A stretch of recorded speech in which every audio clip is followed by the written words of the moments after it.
y'all.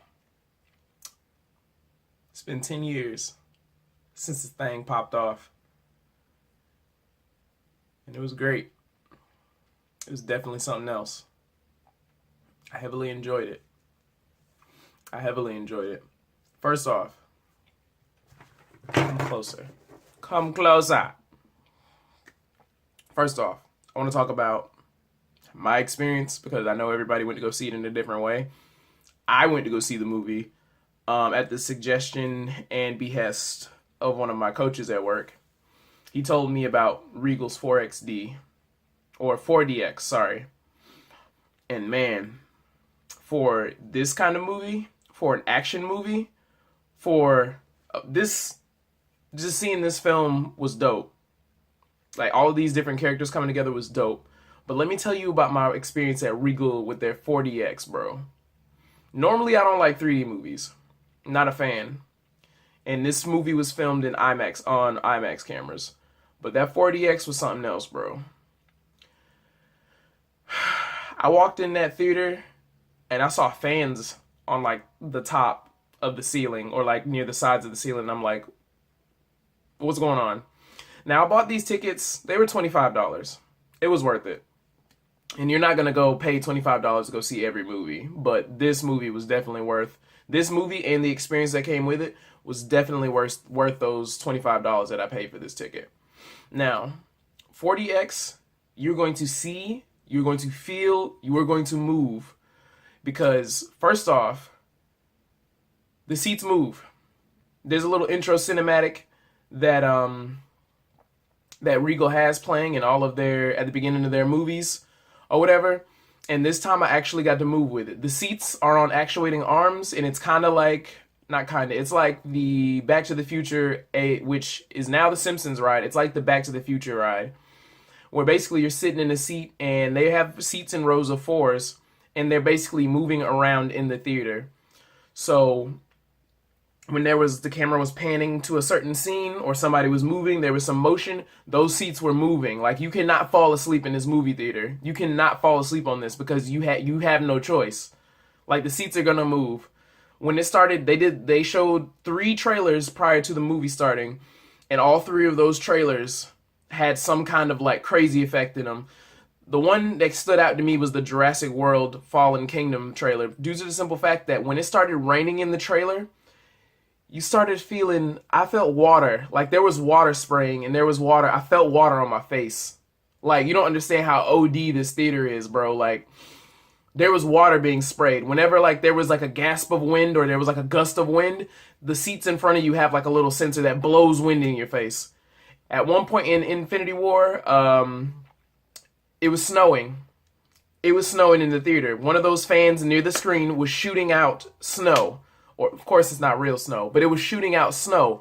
Like, bro, you don't understand how wild 4DX is. And I'm not going to do it for every movie. I know Deadpool 2, definitely doing it for that. Definitely. And I went at 10 a.m.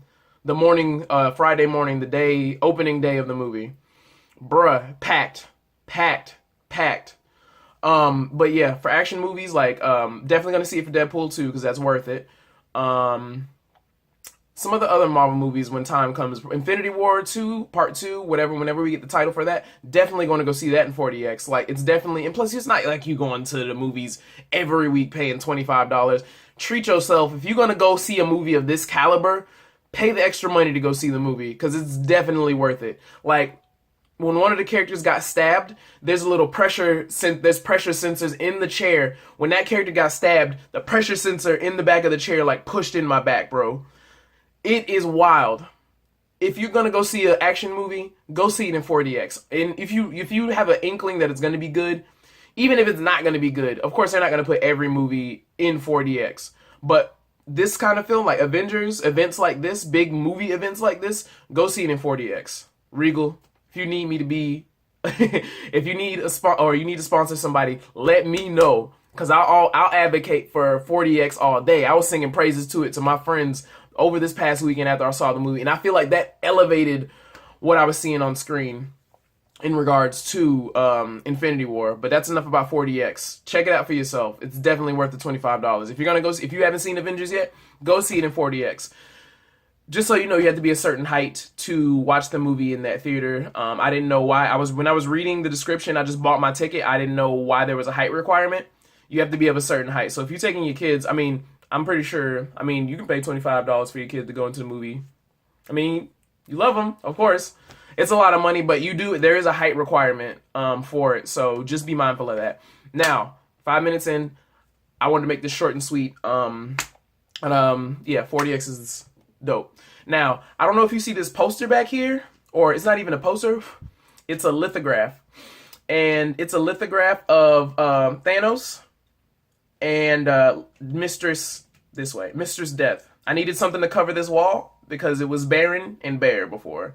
But I actually have something here. So just to let you know where my allegiances lie, I've had this lithograph. I bought it at MegaCon from this artist whose name I cannot remember.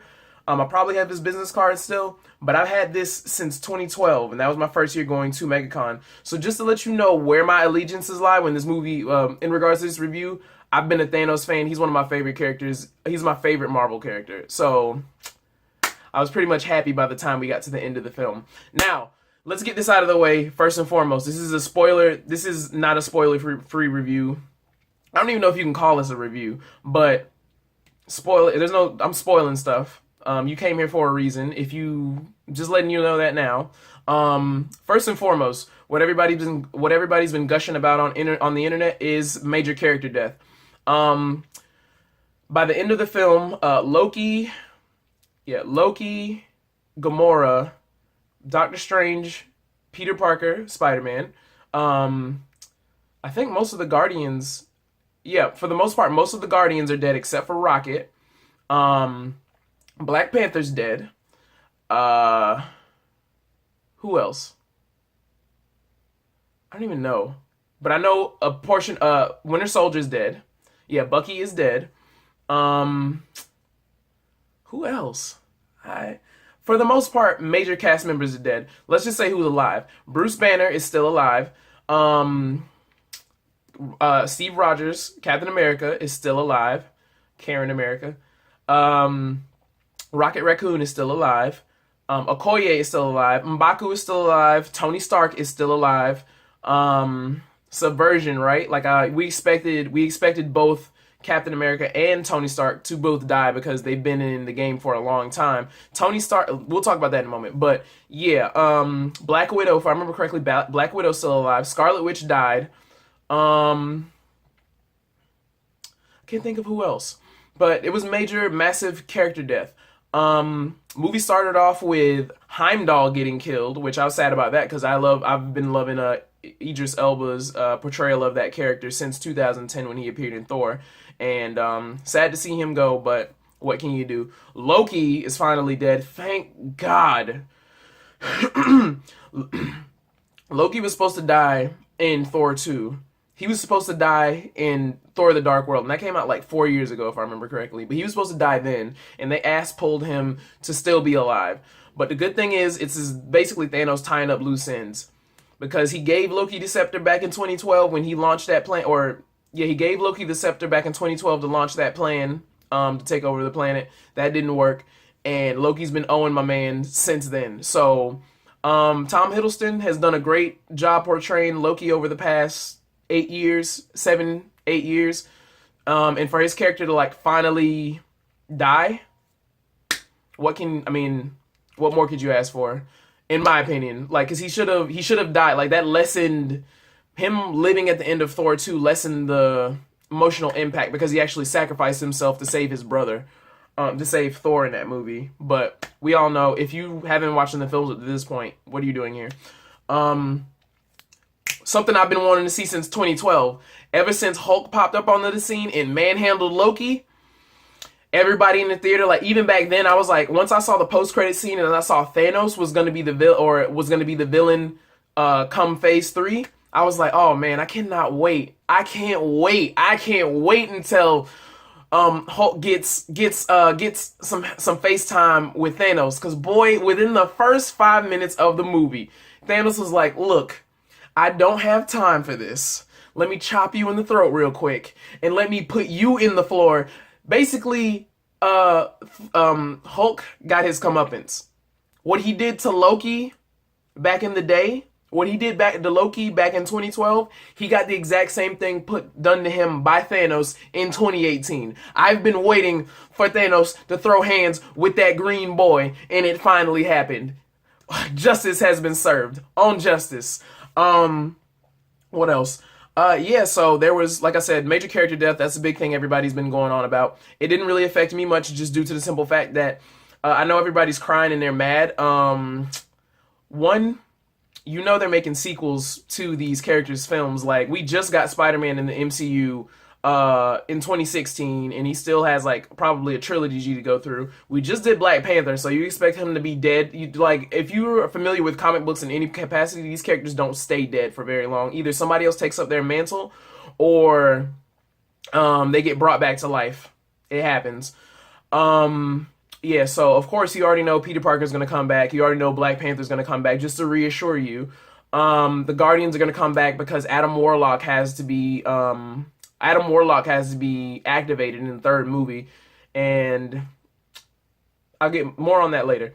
But yeah, most of the main characters that died, like Doctor Strange died. He's only had one movie in the MCU. You know doggone well he's not going to stay dead. Baron Mordo's possibly still out there. If he lived through the finger snap, he's still out there taking people's powers or whatever. I don't know what he's up to. His time hasn't come back yet. But if you, just to reassure anybody that may not know, a lot of these actors and actresses, this is their first, or a lot of characters died, and you cannot expect them to stay dead. There's an Avenger, like there's literally 2 films in between the time that a part 2 of Avengers Infinity War comes out next year. We have Captain Marvel, which is going to drop if I remember correctly, it's like February, March of next year, which that was in the post-credit scene. That's who, I was about to say Keith Sweat. That's who Nick Fury was summoning at the end of the post-credit scene in Infinity War. So I'm excited to see how that's going to work, because the good thing about that is they planned that perfectly, because this movie is going to take place in the 90s, so it's going to be in the past, not present day. So we're going to get to see, hopefully, the Skrull invasion, which we'll get more on that once they put a trailer out. And we got Ant-Man and Wasp later on this year, which is going to take place, of course, sometime before Infinity War, because Ant-Man was not present at all. Ant-Man or the Wasp were not present at all during the movie. So who's to say that their conflict wasn't going on during the time that Infinity was happening? So say probably the end of Ant-Man and Wasp, maybe it happened then. Maybe that's when the finger snap went off, and possibly one of the characters in that movie dissolves. But yes, just to reassure a lot of y'all, comic book characters die all the time. They come back. Anybody can die, B. Niggas die every day, B. Yeah, but no, I heavily enjoyed the movie.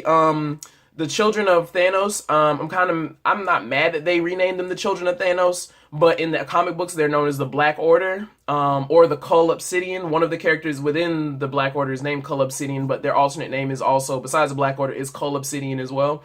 I was happy to see Corvus Glaive. Ebony Maw was dope. I mean, he was cool. He basically used his mind powers, kind of like he had a little conflict in the comic books with Doctor Strange, where he basically like took over his mind. Corvus Glaive, we didn't really get to see much of characterization for these characters because they were really fodder. They were Thanos' dragons, basically, and they served their purpose to be enforcers, and then they died. So it's whatever. I enjoyed their character designs and what their movements, their stuff in their place in the film. I enjoyed that. Gamora died in order for the Soul Stone to be manifested. We finally got to see what happened to Red Skull. After 7 years, this man got taken up by the Tesseract, or when he touched the Tesseract, it teleported him to this planet that we find, I forgot what it's called, but it's where we found he's basically the gatekeeper for the Soul Stone, and it's not the same actor, Hugo Weaving, that portrayed the Red Skull back in the first Captain America movie, simply because he didn't like the prosthetic makeup. It took way too long, and the process annoyed him. So he didn't come back for that. Of course, I'm not mad about that. It's been 7 years. You could have got anybody to portray Red Skull. He's a red man. As long as you got an accent, you're good to go. So yes, but now he's been trapped on this planet where basically he's the gatekeeper for the Soul Stone, and he can't leave. So it's nice to see finally we see what happened with him, because I speculated for years if he's been feeding information from Earth to Thanos. I mean, not like he'd be able to feed much because he got sucked up by the Tesseract in the 1940s, so I don't know what information he could have. But I thought he would be like by Thanos' side as like a pet or something. But we see he actually has a role in the universe and he's trapped, so he can't get out. The portrayal of Thanos, oh my god. There were times where Josh Brolin sounded like what's his name? Of course his name's not coming to me right now, but there were times where he sounded like his name isn't coming to me. I'll figure it out. Ron Perlman. Ron Perlman. There were times where he sounded like Ron Perlman and it started throwing me off a little bit. But I was very happy with Thanos' portrayal. I love the fact that this man walked everywhere. He leisurely strolled across the universe. Everywhere he teleported, everywhere he went, he took his time. This man didn't run. He was a man with a plan, and like I can't be mad at that. Like my guy won. Like he no-selled every attack, even without all the Infinity Stones. This man was slapping everybody up, turning people into bubbles, making people spaghetti. Like this dude no-selled everything. Anything that somebody ran up to him with, he basically was like, nah, bruh. Oh yeah, the Collector died too, I think. But yeah, he no-selled everything. It was cool to see Peter Dinklage, as it's ironic because Peter Dinklage's character was the biggest character in the movie. He's a dwarf in real life, and he was a giant in this movie, which was dope. But yeah, Thanos, he enacted his plan. He got the rest of the Infinity Stones. And by the end of the movie, Thor tried to kill him. Thor lived too. I forgot about that. Thor tried to kill him, and he didn't go for the head, which you always go for the headshot. He did not. My man snapped his fingers, which Snappy Fingers is probably by Lil Jon, is probably one of Thanos' favorite songs. I'm pretty sure he would have been down with the snap movement back in the mid 2000s. But yeah. I mean, I can't be mad. There's major character death. I know they're gonna come back. Now, speculation for the next movie. He won in the end. He went to the farm like he did in the comics at the end of that story arc, and he was smiling like my man's won. I'm not mad. I'm a huge Thanos fan, so I don't care. Like really, when everybody started dying, I did get a little sad when Peter started dying because just for Tony, he told this boy to stay on Earth. I mean, really, Peter probably, if he died in Tony, it was more of an emotional impact because Tony, like, he got to see all of these other adults dying around him, but for the kid that you've basically been a mentor to, and basically you told him to stay behind, he helped to fight Thanos, but in the end he couldn't save him. That's adult fear, bro. Like for a kid to die on your watch, like that's got to be like heartbreaking. But yeah, bro. But like Doctor Strange said, there were 14 million possibilities, and there was one where they won. So eventually, they're gonna get the time. They're gonna get a hold of the Time Stone, just like when they killed, just like when Scarlet Witch killed Vision in order to destroy his Infinity Stone. He used the Time Stone. Once she did that, I was like, bro, this dude has a Time Stone. He's gonna rewind time and bring Homeboy back. And I've been waiting, and since Vision got And ever since Vision got introduced, I was like, yo, he's gonna rip that out of his forehead. And just like I said he would, I was like, Thanos is gonna rip this gem out of this man's head, and I couldn't be any happier, and it happened.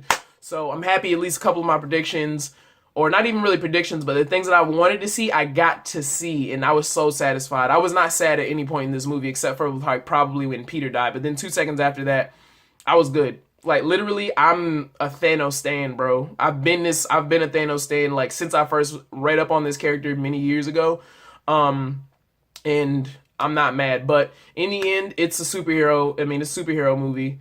Eventually, by the time we get to the next movie, somehow the Time Stone is gonna get used to basically be a Dragon Ball that wishes everybody back to life. And I'm not sure if anybody's familiar. If you remember that scene where Gamora shows up after Thanos did the badass finger snap. That's a trope, by the way, name of a trope. But after Thanos did the finger snap, Gamora showed up to Thanos in a vision, in a white room, and I don't remember exactly what the trope for that is called. I'm gonna look it up because I didn't get a chance. I gotta finish reading up on them. But I don't know if anybody's familiar. Usually when you appear, or when a main character, because this was Thanos' story first and foremost. Everybody else was supporting cast.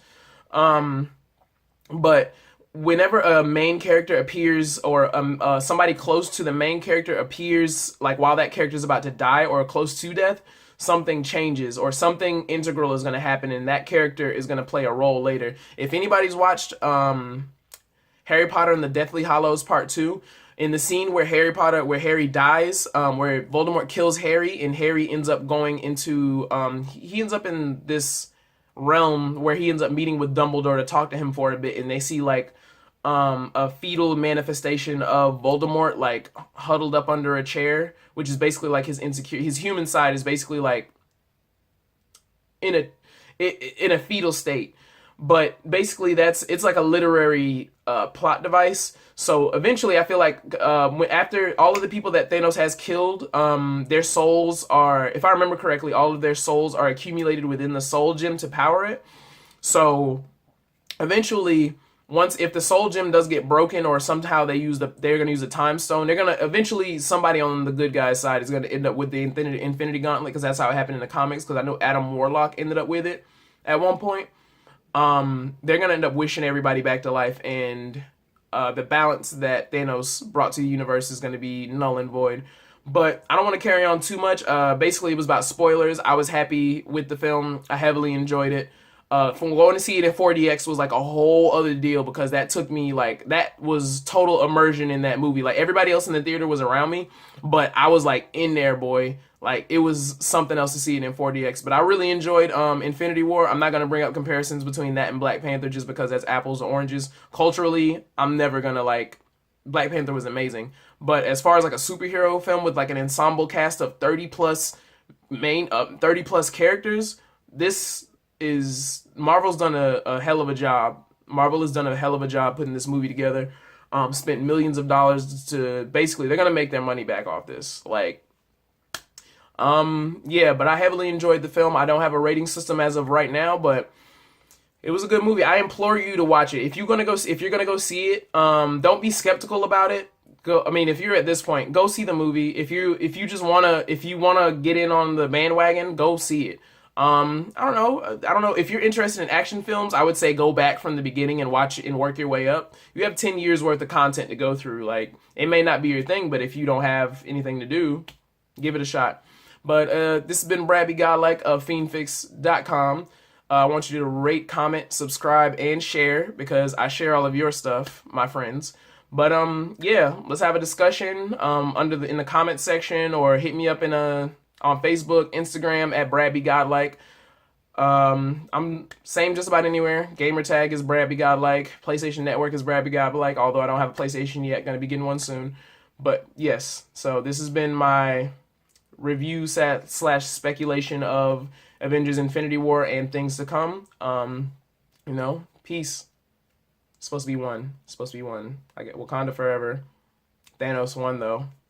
Thanos won. Happy.